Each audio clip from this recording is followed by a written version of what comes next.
माननीय अध्यक्ष महोदय, माननीय सदस्य ने शिक्षकों को लेकर के सबसे पहले जो सवाल पूछा है उस संबंध में मुझे जानकारी देनी है, आपके माध्यम से सदन को अवगत कराना है कि जो हमारे वर्तमान में जो हमारी छात्रों की संख्या है, उन छात्रों की संख्या को देखते हुए जो हमारे पास में शिक्षक हैं, मैं इसमें शिक्षकों को ही केवल सम्मिलित कर रहा हूं, सहायक अध्यापकों को, इसको जो हमारा छात्रों का और जो पीटीआर होता है छात्रों का और शिक्षक का जो रेशियो है, वर्तमान की छात्र संख्या को देखते हुए और वर्तमान के हमारी शिक्षकों की संख्या को देखते हुए हम 1:30 होना चाहिए, जो कि प्राइमरी स्कूल्स में, उसको हम लोग पूरा करते हैं। और शिक्षा मित्रों को अगर हम इसमें सम्मिलित करते हैं तो शिक्षा मित्रों को इसमें सम्मिलित करते हुए 1:22 का रेशियो हम पूरे प्रदेश में अपने छात्रों के अनुपात में शिक्षकों को जो संख्या है उसके बराबर हम इसको पूरा कर पाते हैं। तो मुझे वर्तमान में अभी जब शिक्षकों की आवश्यकता उत्तर प्रदेश सरकार को अपनी छात्रों को संख्या को देखते हुए हुई, तो हमारी सरकार के समय में ऐसे समय समय पे अलग अलग भर्तियों के माध्यम से भी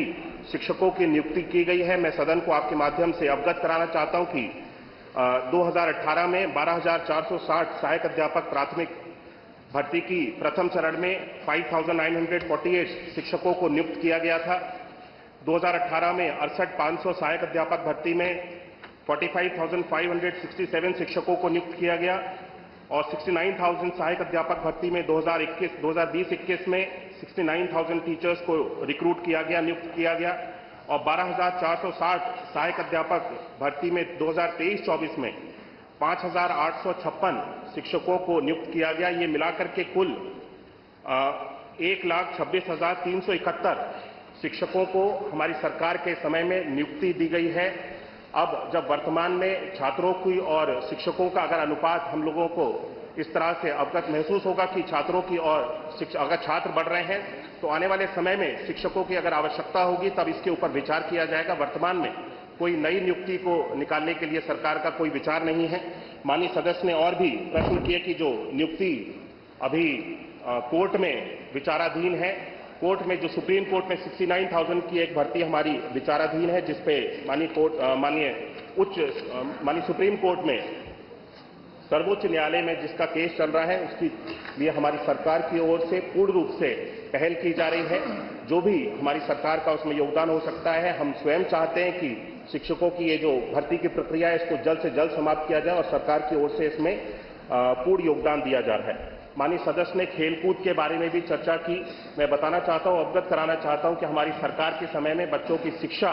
के ऊपर तो हम लोग ध्यान दे ही रहे हैं, लेकिन बच्चों के ऑलराउंड डेवलपमेंट में खेल का भी बहुत बड़ा योगदान है। हम समय समय पे प्रदेश स्तर पे, जिले स्तर पे अलग अलग प्रतियोगिताओं को ऑर्गेनाइज कराते हैं, जिसके लिए यहां से धनराशि की व्यवस्था भी की जाती है और हर एक विद्यालय में बच्चों को खेलकूद के उपकरण को भी उनको उपलब्ध कराने के लिए भी हर विद्यालय को अलग से हमारी सरकार के द्वारा, शासन के द्वारा धनराशि दी जाती है, जिसके माध्यम से बच्चों के लिए विद्यालय स्तर पर जाकर के खेलकूद के उपकरण परचेज किए जाते हैं और जिससे बच्चे खेलकूद में जिस भी क्षेत्र में जिस भी खेल में उनकी रुचि हो उस खेल में आगे बढ़ सकते हैं। माननीय सदस्य ने यह भी प्रश्न उठाया कि हमारी सरकार के समय में विद्यालयों को बंद करने का कार्य किया जा रहा है। मैं याद दिलाना चाहता हूं कि 2017 से पहले उत्तर प्रदेश में परिषदीय विद्यालयों की जो स्थिति थी वो किस तरह की स्थिति थी। बच्चों को स्कूल में जाकर के पठन पाठन के कार्य की कितनी सहूलियत होती थी, हम सब लोगों ने, पूरे प्रदेश ने देखा है। 2017 के बाद से उत्तर प्रदेश में खास तौर पे परिषदीय विद्यालयों में ऑपरेशन कायाकल्प के माध्यम से जिस तरह से हमारी सरकार के द्वारा विभिन्न 19 पैरामीटर्स पे कार्य किया गया और परिषदीय विद्यालयों की एक तरह से पूरे प्रदेश में तस्वीर को बदलने का कार्य किया गया। हमारी सरकार के समय में किसी भी विद्यालय को बंद करने का निर्णय हम लोगों ने नहीं लिया है और हमारी सोच भी नहीं है कि बच्चों की पढ़ाई के लिए जो विद्यालय चल रहे हैं उसको बंद किया जाए, बल्कि हम सब लोग आने वाले समय में अत्याधुनिक और नए और उच्च स्तर के, बढ़िया स्तर के विद्यालयों को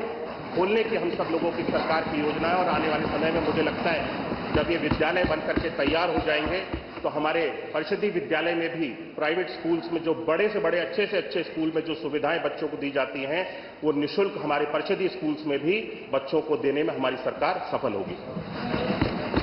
ये आ गया पूरा उत्तर, पूरा आ गया। इसमें जितने भी बातें थी सब आ गई बड़ी स्पष्ट।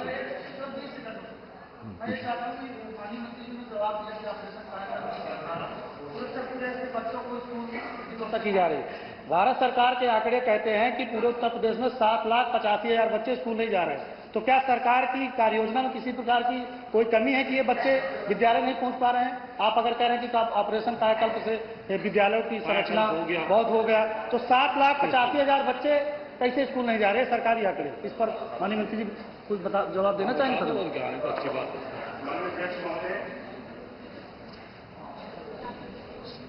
माननीय सदस्य ने जो चिंता जताई है कि बच्चों को भारत सरकार का उन्होंने कोई डेटा कोट किया है सदन में, जिसके माध्यम से उन्होंने ये बताया कि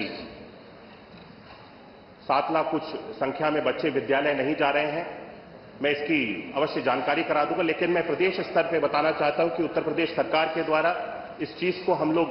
पूरी तरह से सुनिश्चित करने का प्रयास कर रहे हैं। हम लोग हर वर्ष ये नहीं, आप मंत्री जवाब दे रहे हैं, आप आगे आ रहे हैं, बैठिए प्लीज। हम लोग हर वर्ष अभियान चला करके विशेष तौर पे, जिसमें सभी माननीय जनप्रतिनिधिगण, सभी हमारे विभाग के अधिकारीगण और समाज स्तर पे भी, लोगों के स्तर पे भी बृहद स्तर पे प्रयास किया जाता है। स्कूल चलो अभियान के माध्यम से हर वर्ष जब नया सत्र प्रारंभ होता है, माननीय मुख्यमंत्री जी स्वयं इस कार्यक्रम की शुभारंभ करते हैं, जिसके माध्यम से हम लाखों की संख्या में, इस वर्ष भी लाखों की संख्या में हम ऐसे बहुत सारे बच्चे हैं जो विद्यालय से जुड़े हुए नहीं थे, उनको हम इस व्यवस्था के साथ में जोड़ने के लिए हम सब लोग सफल हुए हैं। और आगे आने वाले समय में मैं माननीय सदस्य को आपके माध्यम से सुनिश्चित करना चाहता हूं, उन्हें आश्वासन देना चाहता हूं कि उत्तर प्रदेश में ऐसा कोई भी बच्चा नहीं होगा जो शिक्षा की व्यवस्था से दूर रहे। गर्मियों की छुट्टी होने वाली थी, मेरे पापा आने वाले थे, तो हम लोग सभी खुश थे। तो मैं बेड पे चढ़ के डांस कर रहा था, लेकिन वो पहले ही आ गए। फ्रीज तो मैं उस समय तो कंटिन्यू नहीं कर सकता था, तो फ्रीज फ्रेम टाइप का हो कसम पैदा कर